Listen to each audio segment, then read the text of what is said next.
share a few words on curiosity. So you'll find that all through the practices, this word curiosity keeps cropping up. It's kind of an unusual word, and maybe in the English language it kind of is connected to nosiness. But curiosity is really important when we are engaging this capacity to pay attention. And curiosity really is just another word for paying attention, noticing, becoming present, coming connected to. They're kind of all words that are triggering this invitation to move away from what we think we know about what's happening in this moment and move into what's really happening through investigation. Sometimes in body sensations, through the direct experience of this sensation, kind of setting aside what our mind is telling us about this sensation. So quite often we feel a sensation and the mind then checks that out against past experiences. It's almost like the mind kind of has this back catalogue of experiences, and so we go out in the snow and in comes cold crunchy snow on the feet, and rather than staying with cold crunchy snow, the mind goes, oh, cold crunchy snow, that's fun, brilliant, hooray, we can build a snowman. Or maybe, oh, cold crunchy snow, no, dangerous, icy roads, people going to get hurt, blah blah blah. It kind of depends on the back catalogue as to how we're experiencing this present moment. And so what we're doing here is taking our experience of now and kind of setting aside that. We can't set it aside. You have to listen to the audio on the wandering mind. I mean, basically, our mind is constantly doing this. And so constantly we need to invite ourselves to drop back into, yeah, hang on, but what's the experience? And that's where curiosity is a particularly helpful word, where curiosity kind of invokes a childlike quality. And I really, stress childlike rather than childish. Childish, we kind of disdain, oh, it's something we've grown out of, I'm an adult now.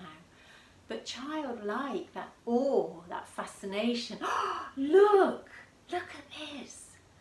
And it's this capacity to be really interested. I mean, really, and you'll hear me in the audios and any other mindfulness teacher trying to communicate somehow, no, really interested. And can you do that for yourself within your practice? Can you become curious? And there's a really good reason why becoming curious is so helpful. And without going into too much of the brain science on this, although I can give you some references to read about this and look this up if it's your gig, if it's what really fascinates you. But most of what's difficult in us, if we're somebody who's living with anxiety or distress or trauma symptoms, is kind of triggering a part of the brain that sees the world cautiously, with suspicion, slightly through closed eyes. Are you safe? Are you safe? Are you safe? We've got this. Of course we've got it. We had experiences. Slightly through closed eyes. Are you safe? Are you safe? Are you safe? We've got this. Of course we've got it. We had experiences where the world wasn't very safe. And so we're just checking it out. Are you safe? Are you safe? Are you safe? And that kind of keeps a little drip feed of adrenaline going through the system. Or sometimes a tidal wave of adrenaline if it's a bad day or a bad week. This churning we get in the gut, this is coming from adrenaline. So whether it's a drip feed or a huge tidal wave, it's keeping us just in that place where we just view the world cautiously. It's coming from the amygdala down here at the back of your skull, deep in near your brainstem. And there'll be another audio on all of the theory of that. But when we engage curiosity, amazingly, we know this now from brain scans, a completely different part of the brain lights up. And it's here, prefrontal cortex. And this bit of the brain has blue skies thinking, it's the bit that has a brilliant idea, it's the bit that's just fully functioning when we meet somebody we're going to fall in love with, or when we see a holiday we want to go on. It's just excitement, and it just puts a positive spin on everything and allows us to be more creative, more open-minded, and to just disconnect some of that back catalogue of difficulty And I actually wanted to, rather than tell the story, I thought, oh, I'm just going to read it from this book, which is Finding Peace in a Frantic World. It's, if you like reading, it's a really great book with lots of background. And so I'll just read you this. You'll probably recall from childhood the mazes where we used a pencil to draw and make an exit through the maze. So they took two groups of students and they were asked to solve the puzzles, in which the goal was to help a cartoon mouse get safely to its mouse hole. But there was a twist. One group of students was working on a version of the maze that had a piece of delicious looking cheese in front of the mouse hole near the exit of the maze. In technical parlance, this is known as a positive or approach-oriented puzzle.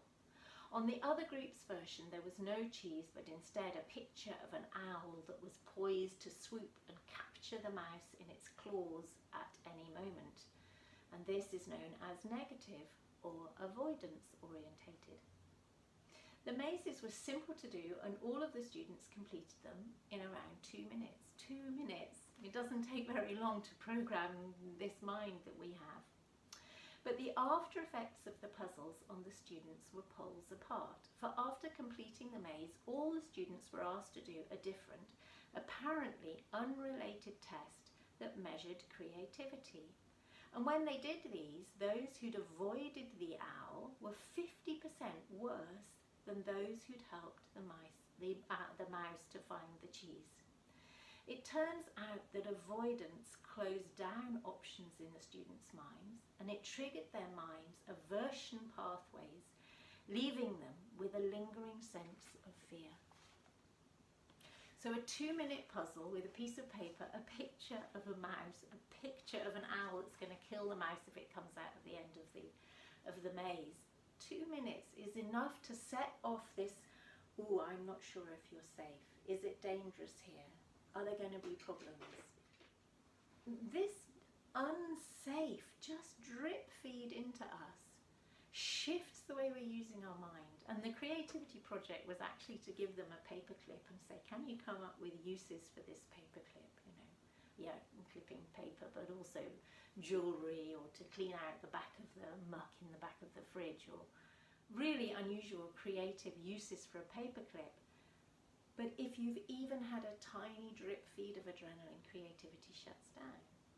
But the good news is all of us, even those of us living with trauma, if we engage curiosity in something that's here now, we take a brief pause from that avoidance and we move into approach.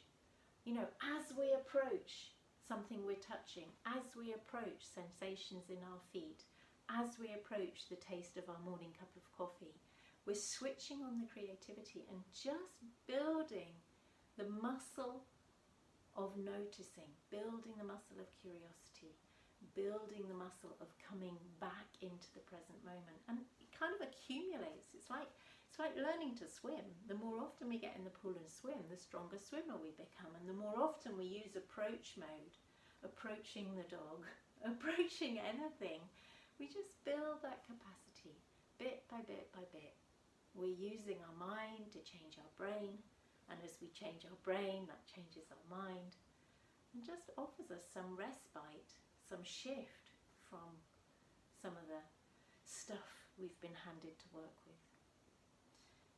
So I really hope that's helpful. I hope it's useful to you.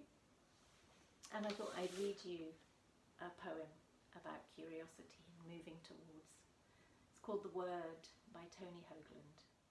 Down near the bottom of the crossed out list of things you have to do today, between green thread and broccoli, you find that you've penciled sunlight. Resting on the page, the word is beautiful. It touches you as if you had a friend, and sunlight were a present he had sent you from some distant place as this morning, to cheer you up, and to remind you that among your duties, pleasure is a thing that also needs accomplishing. Do you remember that time and light are kinds of love, and love is no less practical than a coffee grinder or a safe spare tyre? Tomorrow you may be utterly without a clue, But today you get a telegram from the heart in exile proclaiming that the kingdom still exists, the king and queen alive, speaking to their children, to anyone among them who can find the time to sit out in the sun and listen.